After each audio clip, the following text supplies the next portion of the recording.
Welcome back again to part 14.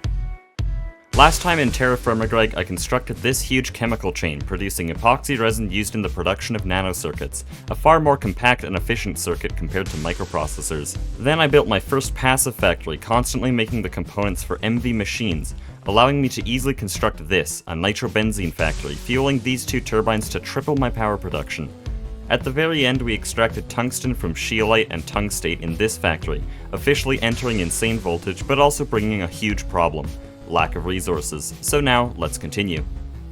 Okay, so I said in episode 12 that we would take revenge on the Arnians for what they've done to my base as soon as we get Quark Tech armor. And this is going to be a gigantic task. I looked at the recipe again just now. We're getting very close to being able to do this. LUV circuits we now have access to with the nanoprocessors. The Lapatronic energy orb we can get in the circuit assembler. We will need these crystal chips, but that is just a matter of utilizing pre-existing machines. Things that are going to be difficult is the IV emitter, the IV field generator, the rhodium wire, ruthenium foil, and iridium plates.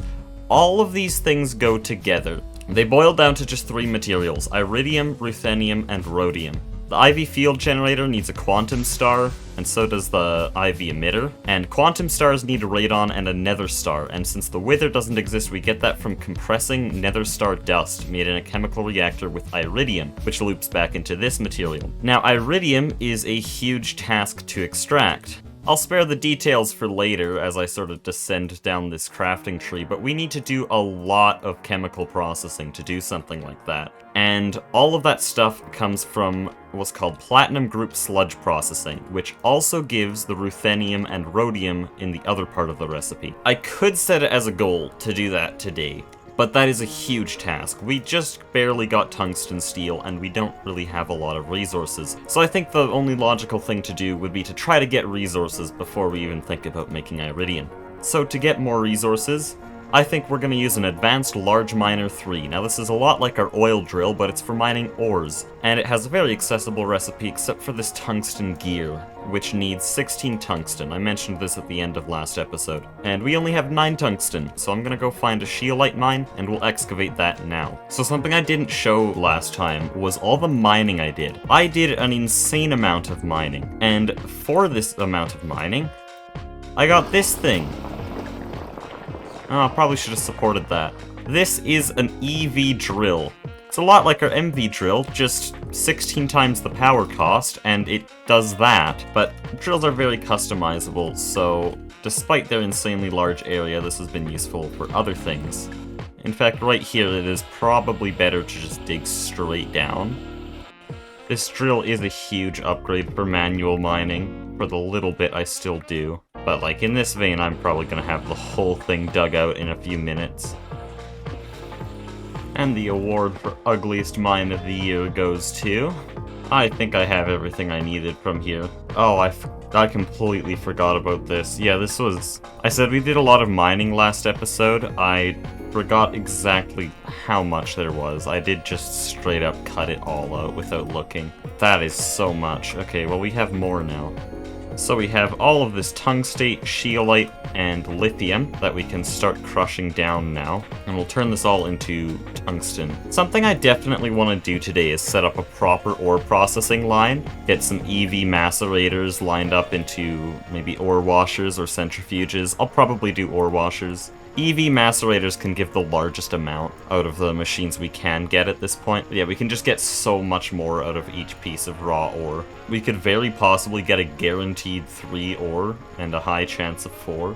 And actually, I think that's a pretty good idea. I think I should start this episode with a lot of ore processing and ore generation. So I'm gonna set up some EV macerators and an ore washer. So there, we're just auto-crafting 6 extreme voltage macerators. So because of the extremely low energy cost of EV macerators, we're going to use an HV transformer here to transfer them down from our EV cable here. And so with this wiring, we can use EV macerators like this. And now that I have the pipes in, I can explain how this is going to work. We have the 2 front row macerators, which will take in any ore and turn it into crushed ore.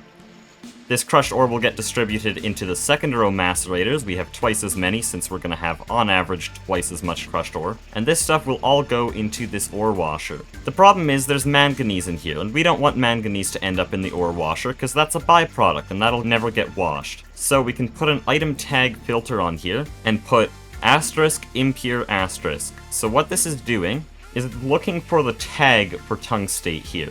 So if you look there in dark text, it says GTCEU impure tungstate dust. And all impure dusts share that impure tag. So I can just say ignore everything before and after, just look for impure and allow that in. So now no more manganese is going to end up in there. You can see it's stuck there. And then here, we can look in the rules here and see if I just put an exclamation mark here, it'll say not impure. And so if it's not an impure dust, it goes into storage. And so you can see all these macerators are empty, and we'll do another test run to demonstrate this system.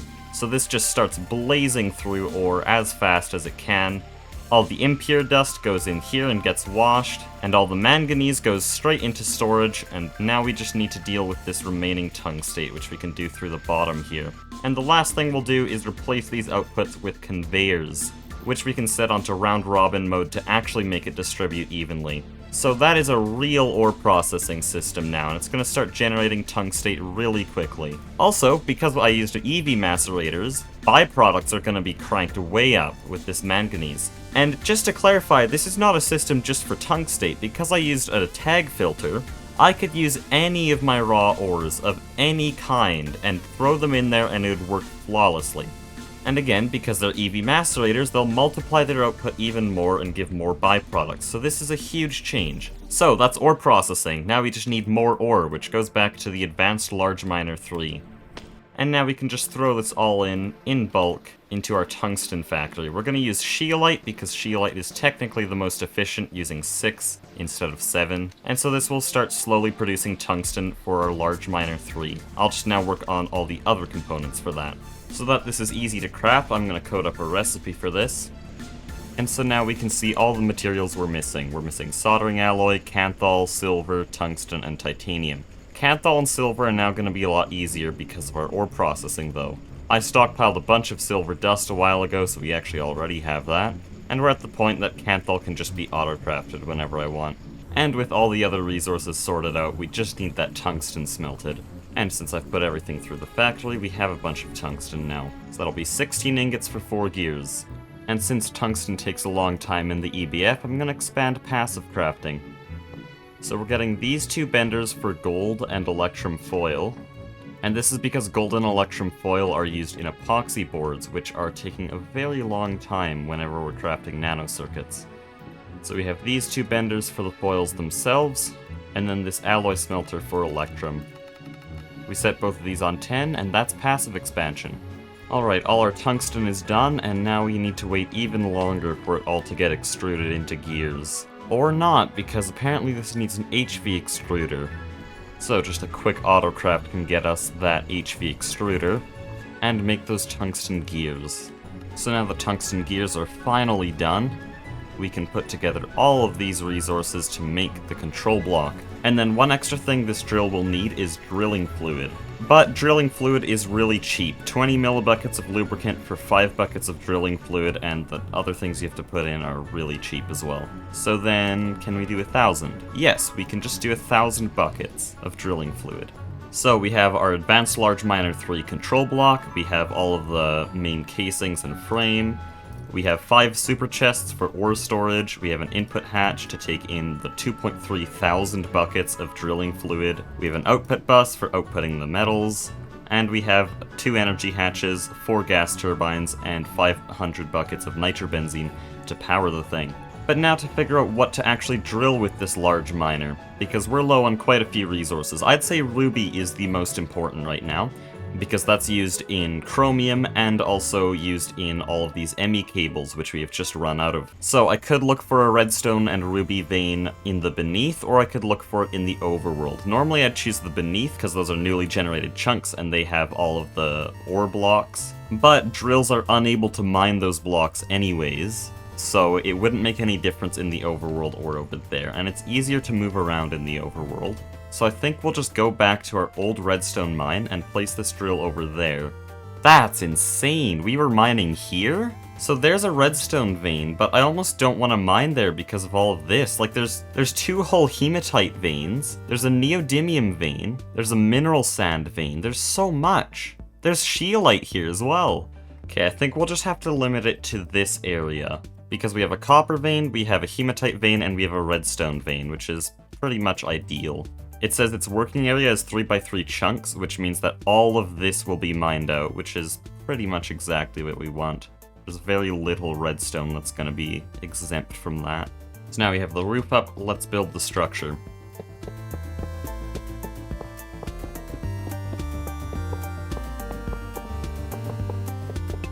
So now I can screwdriver this to auto output into these turbines, and it's going. And it's picking up a bunch of copper, so you can see it's crushing it already, but already we see a problem, and it's that I've placed this thing on so many veins. I think it has a total of 10 different ores that it's going to mine, as well as rhyolite dust and granite dust. Along with the fact that there's 10 different ores it's going to mine, all the poor ores are separate because they can't be crushed in a macerator normally. And so I am probably actually going to go back and grab a titanium or maybe even tungsten steel crate, because I can't handle this. So you can see why this is good by the fact that it's already measuring these ores in the thousands. It's not even that noticeable on the map that we've been mining this area, so it will go through the entire vein and maybe get like 8,000 or 9,000 copper. And all this crushed copper, we can crush down again into more byproducts, so this is also a source so far of about 300 cobalt. The chalcopyrite can get me a bunch of normal pyrite, which is a source of iron. All the while we've only used about 100 buckets of drilling fluid, and less than maybe even 1/10 of a bucket of nitrobenzene. You can see every time this reaches full, it's using 1,000th of a bucket. I know, rapid pace, crazy. So I can leave this here, and we will get a truly unreasonable amount of ore. So that's basically resources solved. Whenever I need a new resource, I can just go to the vein for said resource and mine about 10,000 of that ore, and then we're set for the next like 20 hours. So I can start scaling up the base even more. This is gonna be like episode 10 all over again. Okay, so I got a little bit sidetracked and upgraded our tree farm because we were completely out of logs. In fact, we're still basically out of logs. These pyrolyze ovens aren't working. But we can now work on PGS processing because power is slowly recovering. So I said at the start of the episode that I would need rhodium, ruthenium, and iridium. And these all come together from one ore processing chain.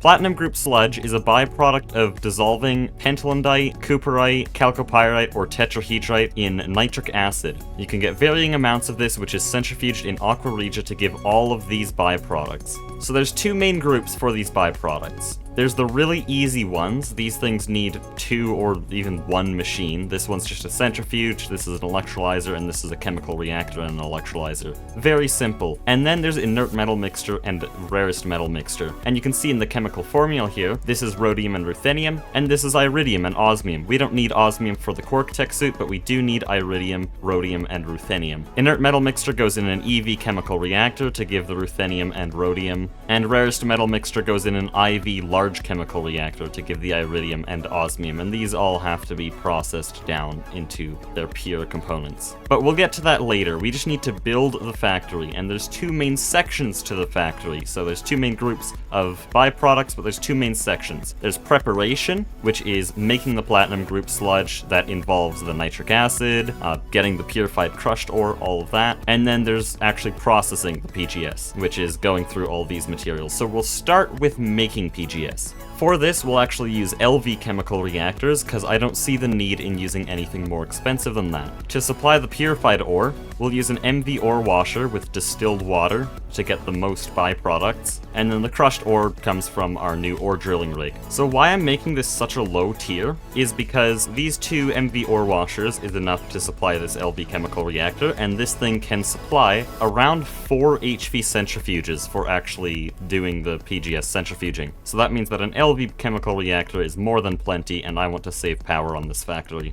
So for the preparation part of the factory, we have very simple wiring here. Our chemical reactors will go here. If I ever expand it, I can go there. And our ore washers will go here, leaving room for expansion there as well. So for the nitric acid in that chemical reactor, we're actually going to autocraft it.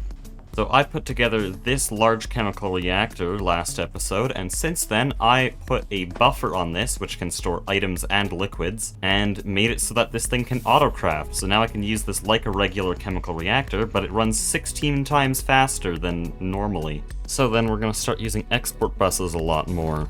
We'll need distilled water from this export bus to get into these ore washers, and then I'm going to have to use quad pipes again. And this is for a very specific reason with routing when I was trying to do a little bit of designing with this factory. So this thing will have a crafting card and import nitric acid. And now we have platinum group sludge. But we also have sulfuric copper solution, which is why we have this quad pipe, because I'm going to input nitric acid from this top, but then output the copper solution as well and send it into some electrolyzer. So now it's receiving nitric acid from the top, but also putting sulfuric copper solution into there, which goes into this electrolyzer, making sulfuric acid, oxygen, and copper dust. This is already getting complicated, and this is just the preparation phase. So now I'll make all this stuff output here, and that'll be our fluid output pipe. So we have our item output and our fluid output, and those will go beside each other once I know where they need to go. So to end off the preparation phase, let's actually centrifuge that PGS. This will need 4 HV centrifuges, which I'm just barely missing the cables for. And then we also need this LV mixer to make aqua regia, an acid so strong I'm pretty sure it can dissolve gold. So now we've maxed out this stainless steel pipe. This is going to carry nitric acid, aqua regia, hydrochloric acid, and sulfuric copper or nickel solution. But now finally, we can line up all these centrifuges, and now we can centrifuge all this platinum group sludge, and now the real stuff begins. So this little setup has been surprisingly simple because we can just export fluids like this. Even the distilled water here, I can go like this. We still don't have these output pipes lined up, but we will pretty soon. There's all our byproducts. Okay, time to break down how this works. There's 2 main groups within PGS that we will have to process. There's the really simple bit, platinum sludge residue, raw palladium powder, and raw platinum powder. These are simple to the point of literally just being electrolyzed and then sending everything onto the output pipe. These 2, however, these are the annoying ones, and they're also the ones we want because of the rhodium sulfate, ruthenium tetroxide, and then they have their own things, and that's just the simpler one. Rarest metal mixture goes down this whole chain to make osmium, and this whole chain to make iridium. So we'll start with the simple bit with these 3 outputs. These 2 centrifuges will handle the platinum group sludge residue. This electrolyzer will handle the raw platinum powder. And this chemical reactor and electrolyzer will handle the raw palladium powder. And then most of these we can output out of the same pipe that they are receiving their inputs from. And because we've flushed everything out now, it's running again. So now we have these 2 outputs, and these are the actually difficult part. We'll do these one at a time, starting with inert metal mixture. This system will be a completely closed loop, so that means no importing acids. So the sulfuric acid will be fully contained within here. So we'll lay down our wiring here, and then place our MV machines there, and then our main EV chemical reactor here. And now with a lot of piping and cable routing, I can explain how this works. So this chemical reactor takes sulfuric acid and inert metal mixture, and it turns it into rhodium sulfate, ruthenium tetroxide, and hydrogen gas. The hydrogen gas doesn't matter, so we pipe it right out here, and that will go onto the main bus later. The rhodium sulfate, however, goes into this electrolyzer and turns into rhodium dust, sulfur trioxide, and oxygen, which went out this pipe. So the rhodium dust we will output through here. Then the ruthenium tetroxide takes this pipe to enter this chemical reactor, where it is then reacted with carbon dust. Now this takes the oxygen off the ruthenium tetroxide and makes ruthenium and carbon dioxide. The carbon dioxide goes into this electrolyzer, where the oxygen is pumped out through this pipe, and the carbon goes back into the chemical reactor where it came from. And so this system loops infinite carbon with an oxygen byproduct. So now we have a completely looped system of rhodium and ruthenium. There's still a bunch of sulfur trioxide here in though, and we're running out of sulfuric acid here. So we're gonna combine this sulfur trioxide with water to make new sulfuric acid, which will be exactly enough to refill this chemical reactor. And since export buses are expensive, I'm actually just gonna build an infinite water source right here to pump water into that chemical reactor.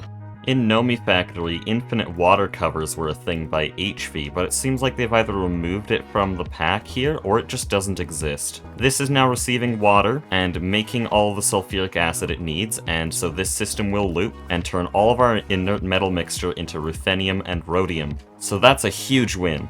And now by far the worst part. We have 24 rarest metal mixture, which has to be put through an insane voltage large chemical reactor to make acidic osmium solution and iridium metal residue, and then the whole chain after that. So I'm just going to do a little bit of planning, and then I can explain how that works. Okay, I have done a lot of planning now. So we're going to have a large chemical reactor here, and then we're going to have 4 MV machines here. This will be a distillery, chemical reactor, centrifuge, and another chemical reactor. This distillery will output hydrochloric acid, and this chemical reactor will output hydrochloric acid, which will have to go back into the large chemical reactor. But I can't talk about this too much now because we have a big problem. We have to power this large chemical reactor, and it's an IV chemical reactor, which means we need 2 EV hatches. We haven't made EV hatches before. We've made EV dynamo hatches though, which means we clearly have the ability to make some. And with a few patterns I can just auto-craft it like so. So now we can build this thing. We'll have both the energy hatches here, pulling directly from our line. Hydrogen outputs here. Osmium solution outputs here. Hydrochloric acid comes in here. Iridium metal residue comes out there. And I can just build up the rest of this. And with this maintenance, that is the last machine that we have to make for this factory. And now I've added a lot of pipes. So time to test this thing and explain it. So that's letting rarest metal mixture in, and this thing is struggling to run because I assume it doesn't have power. Oh, right, I completely forgot. This is a astronomically long cable. 45 cables to be exact, which would put us, considering the amperage, 1,850 volts. That's a lot of rounding, but oh, it did it. What? I was doing math for too long. It did it. So, this centrifuge is taking iridium metal residue and turning it into iridium chloride and platinum sludge residue. The platinum sludge residue is getting thrown out the top there, off into the factories over there, and then the iridium chloride goes into that chemical reactor. So that's the iridium dust, and then over here, acidic osmium solution is distilled into osmium tetroxide and hydrochloric acid. Osmium tetroxide goes into this chemical reactor, and the hydrochloric acid from this chemical reactor and this distillery both go back into the large chemical reactor, where it then makes more iridium chloride and more acidic osmium solution. Now I just need that hydrogen gas, which I don't know how to get in here. I have a hilariously stupid idea here. So I'm gonna have to drag an ME cable all the way out here, and this will export into one singular quad pipe. And this quad pipe has it blocked this way, so hydrogen can't leave that way, and it has it filtered for sulfuric acid that way, so sulfuric acid can still come out of this chemical reactor and go over there, but hydrogen can now go into here, which is so stupid. But if it's stupid and it works, it's not stupid. So, we now have our first piece of osmium. This is now the last byproduct of this entire factory. And now if I just filter our 2 new outputs here, we should now be outputting everything out onto this bus. So now to fire up the whole factory and see if it still works.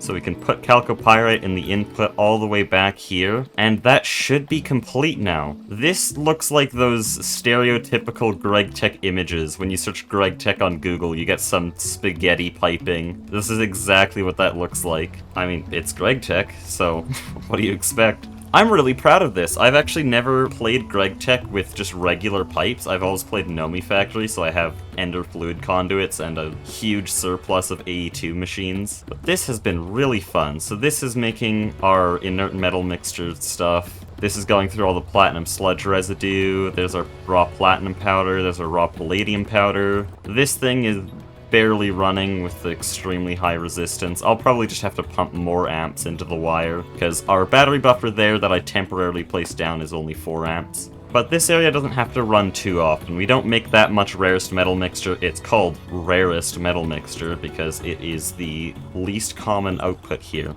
But now if we look in storage, we should already have a bit of iridium, ruthenium, and rhodium.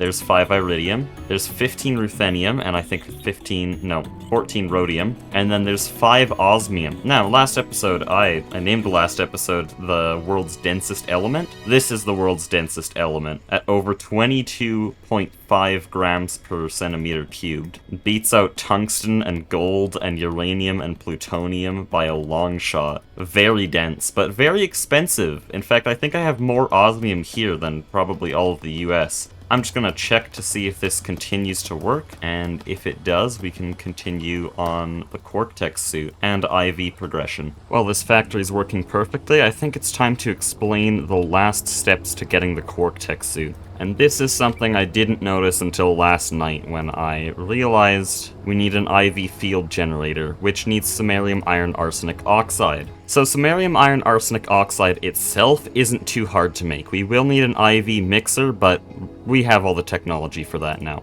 Smelting it is the problem, though. We need HSSG coils. HSSG coils need an IV assembler and HSSG. And HSSG needs to be smelted in a blast furnace with RTM alloy coils. And RTM alloy coils need RTM alloy, which needs a ton of ruthenium. Luckily, because of that factory, we already have enough of that. But this is going to take forever to smelt. If you remember the Canthal smelt in episode 8, or the nichrome smelt, which I did in the background of episode 10, these blast furnaces take forever to do these types of things. So I'm already smelting a bunch of nichrome to get another EBF, but that's only going to make this take longer. Ideally, we'd want the alloy blast smelter, which is a new multi-block specifically meant for smelting alloys. This thing, instead of giving hot ingots, gives molten metal, which in real life would be the same as the liquid variant, but I guess it's just hotter. And because it's hotter, it needs a vacuum freezer. But you'll notice here, out of the 2 ways to solidify a ingot of samarium iron arsenic oxide, the liquid version is way faster and way cheaper. This is just an MV recipe, while the one with the hot ingots is an IV recipe. Also, it says that this is 150 seconds, but that is actually making 4 ingots at a time, so that's roughly 40 seconds per recipe, and that's removing the mixing step of actually making the dust. So this is actually cheaper, except for the multi-block itself. That thing would need 24 coils instead of 16. But I think I'm willing to take that leap, because if we make an alloy blast smelter, we can make the HSSG easier. So while this blast furnace makes a bunch of nichrome for another blast furnace and also for the alloy blast smelter, I'm going to start to work on this thing's casing.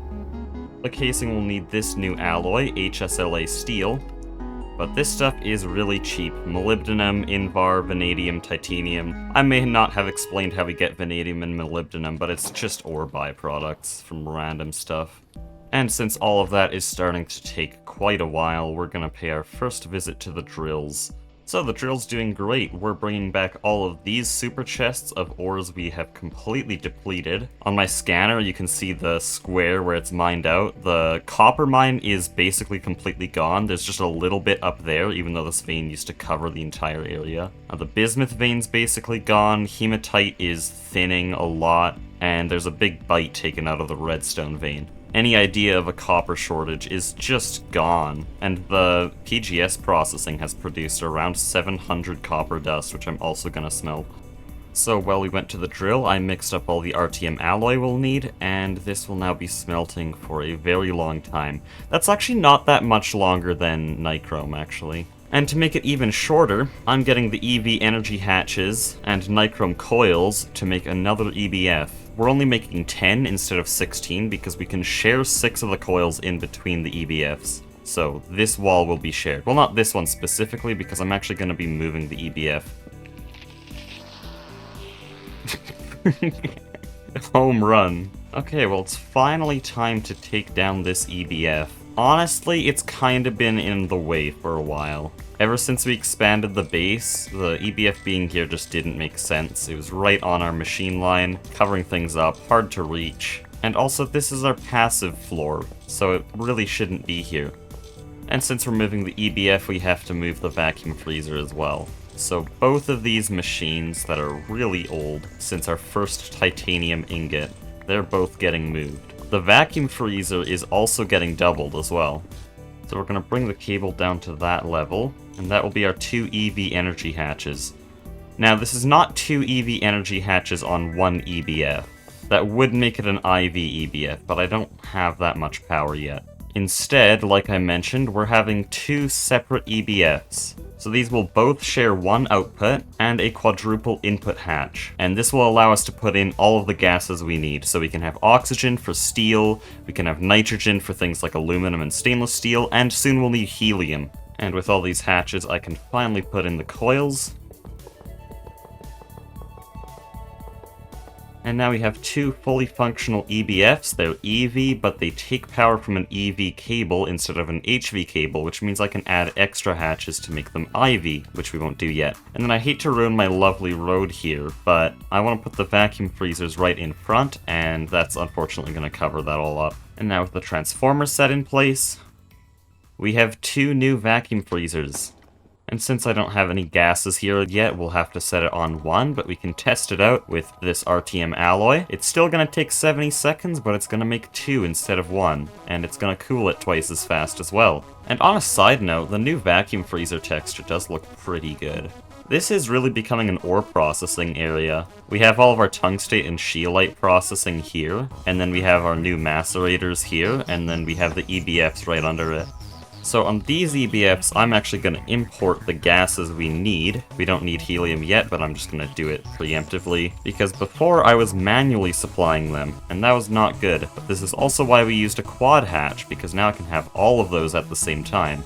So yeah, most new metals we're going to be getting need helium in the EBF. I think neodymium was already like this, so not really new news. But while we wait for this to do its thing, we can actually fix that, because helium is accessible. Now in real life, the best way to get helium is to extract underground deposits where there's a bunch of radioactive material that has alpha decayed into helium, because helium does not bind with anything and just escapes the atmosphere. In GregTech though, they don't do that. Instead, we have a very helium-rich atmosphere at about 2% helium, and we can distill it out of liquid air. Now this is an interesting thing, where you freeze air at 97 Kelvin, which I think is around negative 180 degrees Celsius, and then you distill the liquid air and get all this stuff. This is also argon, which is another gas we need for LUV and beyond. Oh, they do actually simulate that, because natural gas actually has helium in it. Not the best source though. We're gonna use this liquid air now with a 5-high distillation tower, which is pretty short for a distillation tower. Since we built our last distillation tower, a lot has changed. I can now just craft like 400 stainless steel dust and throw it all in the blast furnace. We just have that sitting around. So before we distill liquid air, we have to make liquid air, and this will need a vacuum freezer. So the vacuum freezer's formed, and with this maintenance, we're now making liquid air. 4 buckets every 4 seconds, so on average 1 bucket a second. And so all the liquid air goes into this input hatch, which will be shared between the two distillation towers. And now we have the foundation of the distillation towers, and now we can get the hatches. We're going to start with HV output on the bottom, because it makes 35 buckets of nitrogen at a time, and this is the smallest output hatch that can handle that. Then after that, we're going to have MV output for the oxygen. I didn't want to make LV output because we were out of steel at the time. Now we're not. And then the rest is ULV output, because for some reason in this version, output hatches are expensive, so I had to choose the cheapest one. And the rest is just casing. So there we go, 2 distillation towers. Line up the super tanks like that. And then finally, to access it, we'll add storage buses.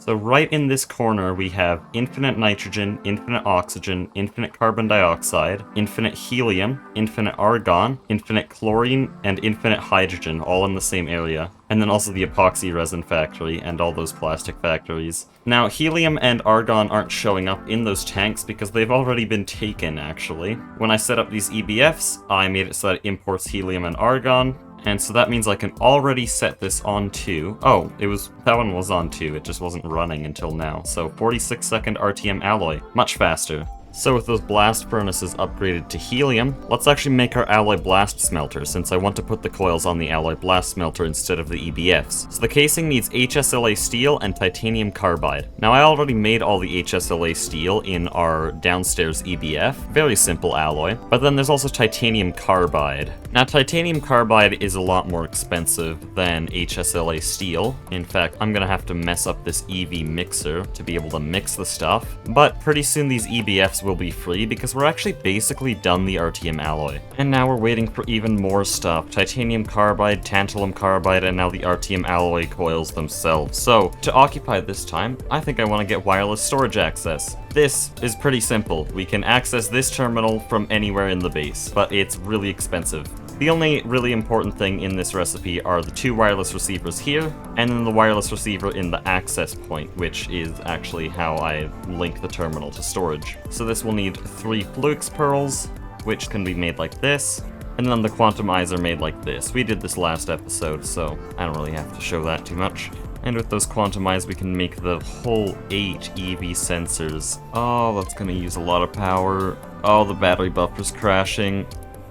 But we do have all 3 wireless receivers, so now we just need to craft the 2 illuminated panels for the 2 ME terminals to make the glorious wireless terminal, and immediately upgrade it to a wireless crafting terminal. And then just with 1 calculation processor, we have the wireless access point. So now we slap this on here, link it, charge it in our turbocharger here, which I'm actually going to combine with my jetpack because my jetpack needs charging. And now, oh, this is so good. Okay, so I can access storage from quite a decent range without any booster cards. How far can I go? Okay, here. This is my range for now, but that's why we get booster cards. Unfortunately, booster cards need an ender pearl plate, and just to get 1 ender pearl plate, we need a whole block, which is 9 ender pearls. Luckily, because of wireless storage, I can autocraft the industrial TNT from down here. I already autocrafted the ender pearl dust from down here, and then I can throw that all in here, and we have 9 ender pearls.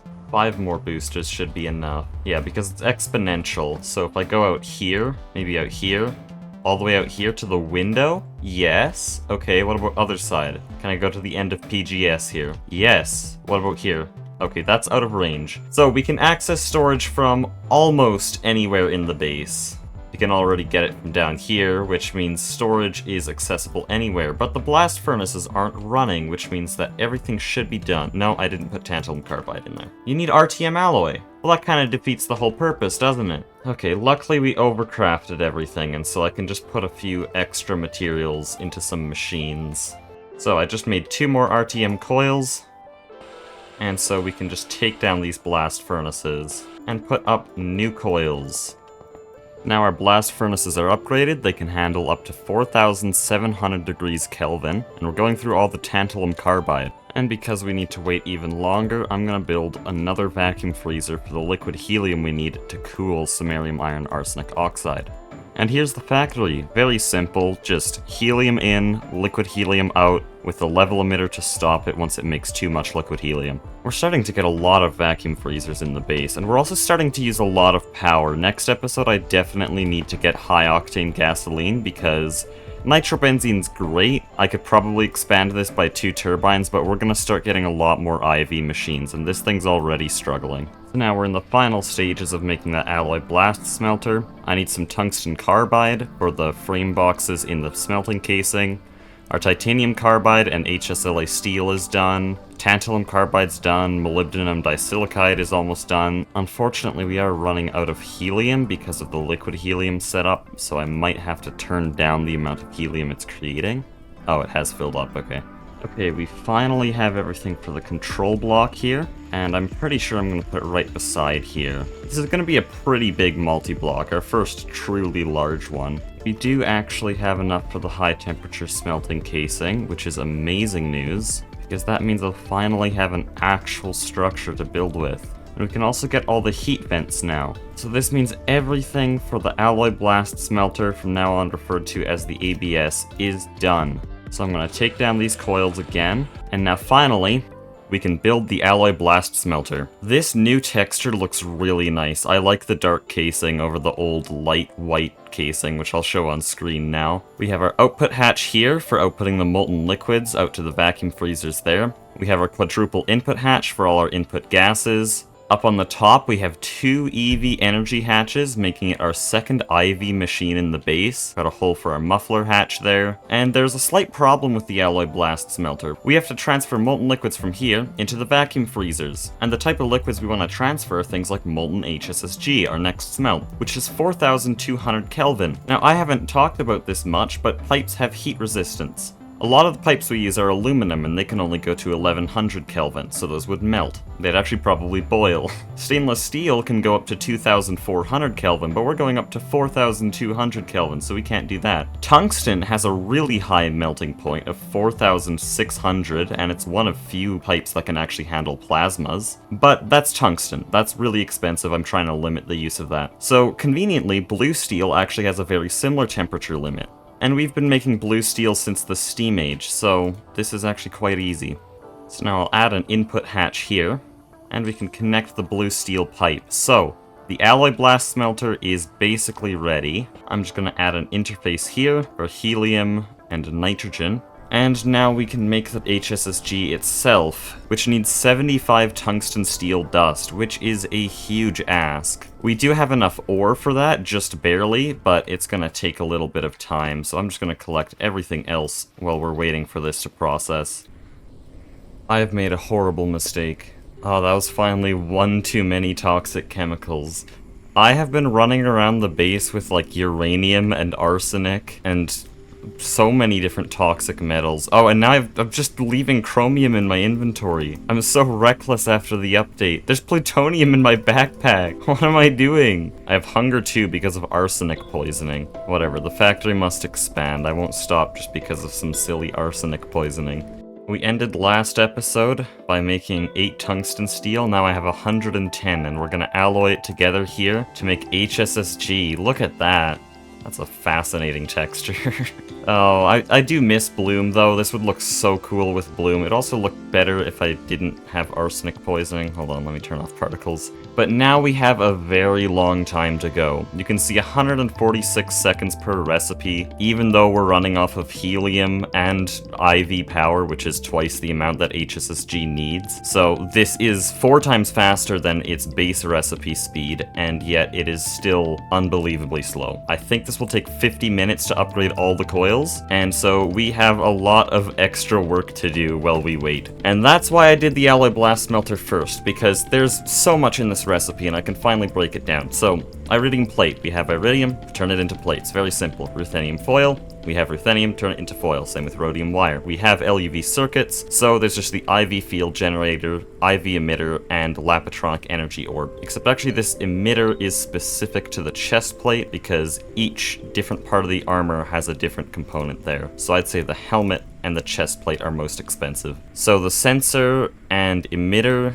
need quantum stars, which is why we did PGS processing. There's also iridium rods there, so lots of iridium. And this will need nether star dust made in an IV chemical reactor. So I think what I'm gonna do is I'm gonna upgrade the large chemical reactor we have down here, because there's no harm in doing so. They have perfect overclock, and this is our auto-crafting chemical reactor. But if you don't understand any of that, the point is, we're gonna get the IV emitter and the field generator now with upgraded nether stars, which are made with iridium.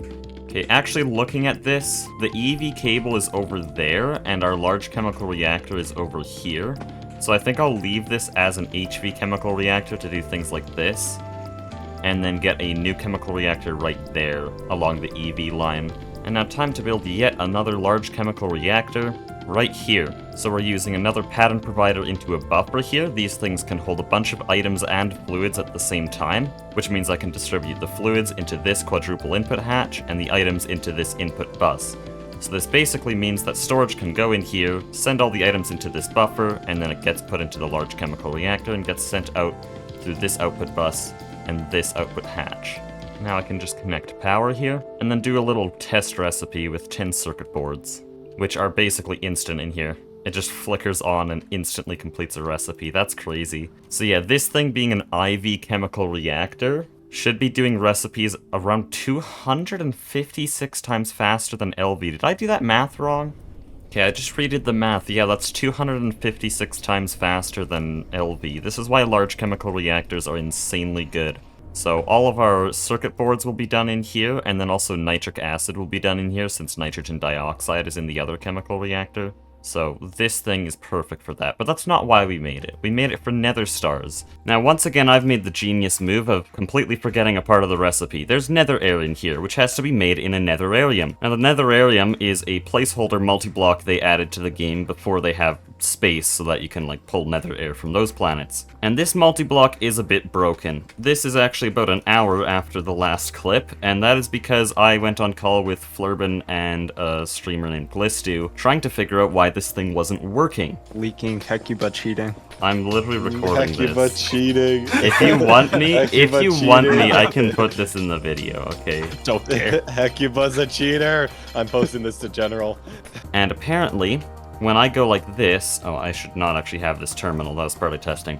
When I go like this, and I shift right click it, it'll show the multi-block preview like this. But actually, the multi-block is looking for it the opposite way, so the preview is the wrong direction. So essentially, I have to build the entire multi-block from memory, because I'm not using this preview. It doesn't work. But yes, I did have to go into creative mode in this world to test that, and I am saying this because I want to be very open about when I use creative mode. In mod packs, often things like that happen, and you do just have to bug fix it manually. Also, I did explain how to make netherrack, but that was before I knew it was broken. Basically, we just had to melt blaze powder and combine it with stone. Then the magma is stone and lava in a fluid solidifier, and the glowstone I mined from the beneath. So now with that bit of troubleshooting done, we can light the portal, and there we go, it does work. Okay, that took an hour. I hate it when things like that happen. Like in episode 5 or 4, I forget, I messed up a bunch of black steel and decided to just cheat it back in because I messed up a bunch. I hate doing things like that. Some people say I could do it without saying it, but I would not be able to sleep tonight. Point is, we can get our nether air now. So to run the netherarium, we need nether slurry, made with a few common materials, and then we can just put that in there, and I believe it'll just work. Yeah, 32 buckets of nether air, so that's gonna go into this output hatch, like so. And then I can take that with this aluminum drum, and we can start making nether stars. So we have 32 iridium from PGS processing, and we have 16 diamonds just from diamond ore we had a long time ago. So there we go. 35 seconds for one nether star dust. Now that's nether star dust, but luckily we made the implosion compressor to compress these into full nether stars. Made that a very long time ago. With the 16 nether star dust we're making now, we're gonna be able to have 12 nether stars. And I'm pretty sure we only need like 6 for the whole armor, so there's 6 more for later progression. In other news, the gigantic HSSG smelt is done in all the time that took, and so with 192 HSSG ingots, I'm gonna make a bunch of HSSG coils. But this is gonna take a while, and a lot of wire mill processing here. While that HSSG wire processes, I'm gonna compress all of our nether stars finally. 12 whole nether stars, and not a single wither fought, because the wither doesn't exist. Would have been a lot easier to do that if it did. But this now opens the door to a whole lot of new things. We can now get the best building wand, we can get EV field generators, and of course what we did this for, all of these IV field generators, emitters, and sensors. This really is the last component we needed for IV technology, and we won't actually have to get new emitter crystals for a very long time. So we are now just inches away from the Quark Tech suit. And now we have exactly 3 things left, and I don't think there's anything I'm overlooking this time. There's the Lapatronic Energy Orb, which needs engraved Lapatron chips. There's the IV Field Generator, which needs Samarium Iron Arsenic Oxide. We're basically done that since the HSSG coils are just doing a little bit of extra processing before I'm done. And then there's the IV Assembler itself, which we're also missing for said HSSG coils. So the IV Assembler is what we're doing next. But before we work on that, this is actually the next day, and I learned that the mod that added Bloom, Shimmer, still works. I just reinstalled it here, and look at this. The Alloy Blast Smelter looks great, the vacuum freezers look great, our Pyrolyze setup looks amazing. But it's such a faint detail, but it's so noticeable. It's just the little glow on every light object, and this also means my base looks fine again. All these lights glow up a bit more. So when they updated, they apparently thought that Shimmer didn't work with the new version of Embedium, which is a core mod, and so they just didn't put it back in. And so yesterday I checked it and it seems to work fine, and so we're gonna use that. The base looks very nice now. I'd say the only thing I found a bit weird is the turbine. The turbine texture glows for whatever reason, but that's not too bad. Anyways, we have to work on the IV assembler. So the IV assembler is going to be our first insane voltage single block machine. This means we need a bunch of first IV components. Our first IV robot arm, our first motors, our first pistons, and really the only thing new here is the graphene wire. And graphene is made from mixing carbon, silicon, and graphite. Now I'm gonna be honest, this kinda doesn't make sense. Graphene is just a lattice of pure carbon in a perfect hexagonal sheet, and so really it should just be a lot of processing of graphite. In fact, you can make graphene at home with just a pencil and a piece of tape. If you just separate out the pencil lead enough times, you make a tiny bit of graphene. But I don't know why there's silicon in here, but it's a GregTech recipe, so I won't question it. All we need to do is get this recipe and take it to our 1 mixer, which is the EV mixer from last time, and then just make a bunch of graphene, because I think we can do that, yeah. So with that graphene, we can automate IV motors with these recipes. And then with another HV extruder, we can automate IV pistons with these recipes. And with those basic components, here's the recipes for robot arms, conveyor modules, and IV machine hulls. And now I would be able to just control-click this and order everything, but we're out of tungsten. At the start of the episode, I mined a bunch of tungsten to try to solve this, because I thought I'd be able to supply enough for the entire episode. But no, this stuff's expensive. Each piece of tungsten ore gives me like half a piece of tungsten. So I'm gonna go get our big drill, and we're gonna drill out a scheelite vein.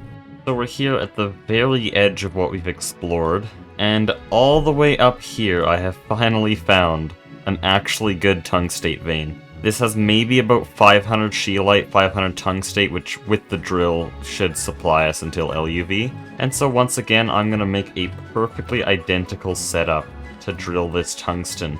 Okay, now I can take a good share of this, and we can head back.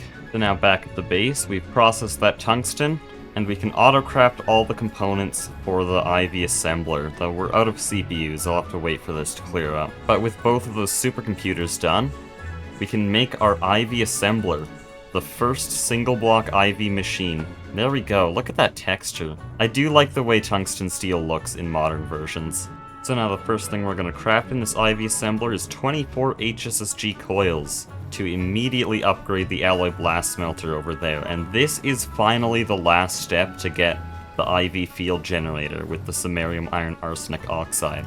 While these HSSG coils are crafting, we can work on some of the easier things here, like the Lapatronic Energy Orb. This needs engraved Lapatron crystal chips and fiber-reinforced circuit boards. Fiber-reinforced boards are just epoxy circuit boards, but cooler. We have to put carbon fiber in liquid epoxy to get a reinforced epoxy sheet, and then do our usual circuit board manufacturing from there. So that means we should be able to get all 4 fiber-reinforced boards immediately.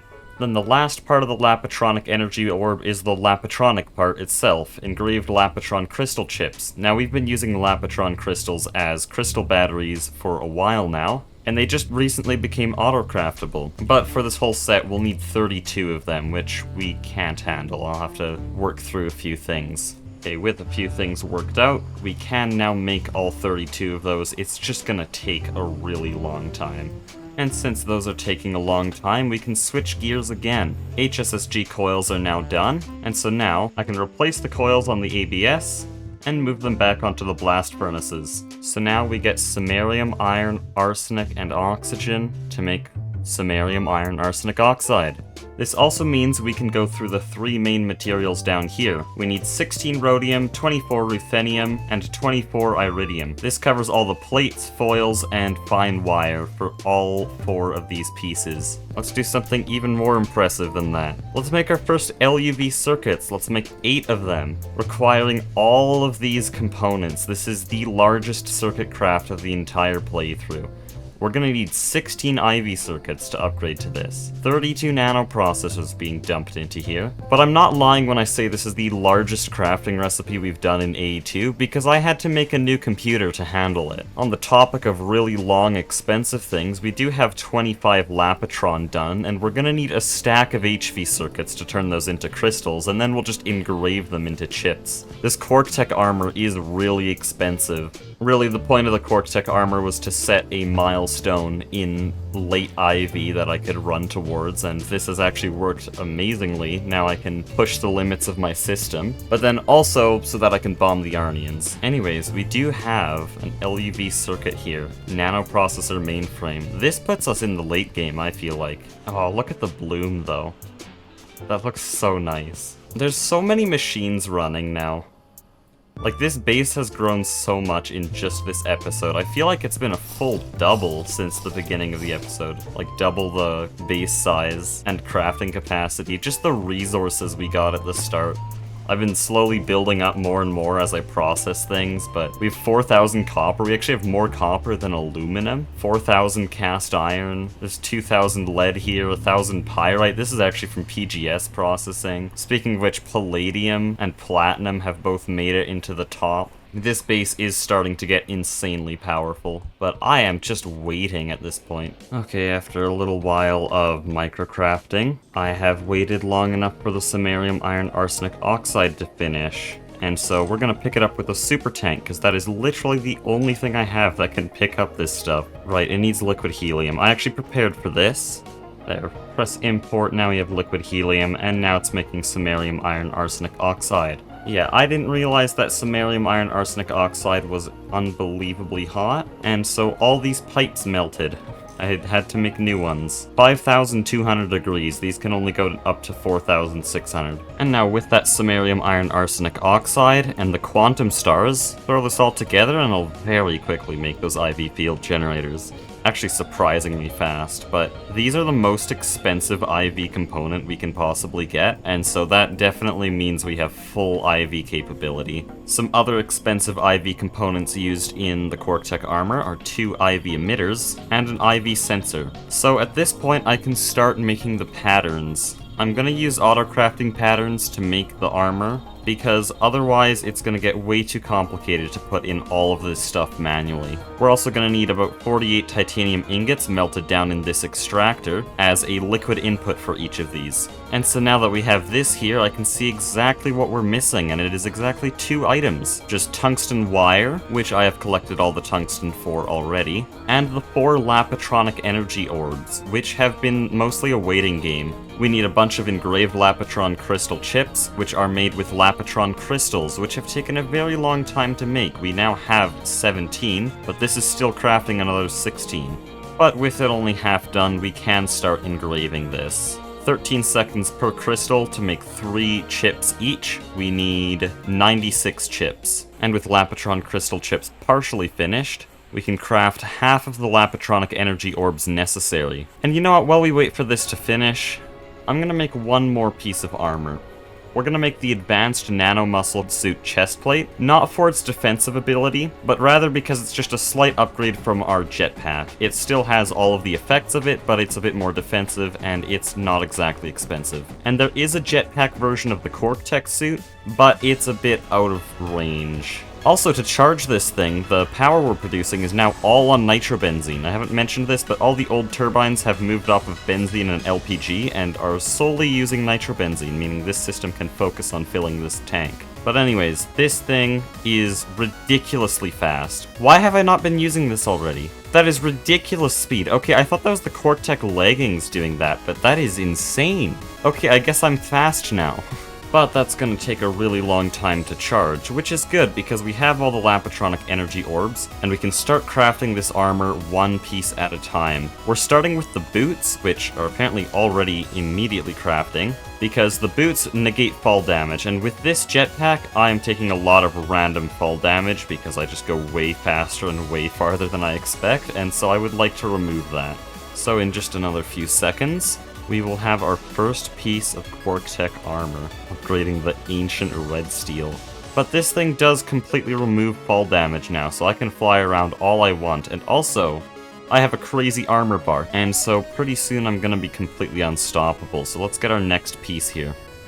This is taking all of our Lapatronic energy orbs, IV field generators, LUV circuits, these platinum group metals that we made all the way at the start of this episode, IV components that we can now craft pretty easily. Culmination of the whole episode going into just 4 items.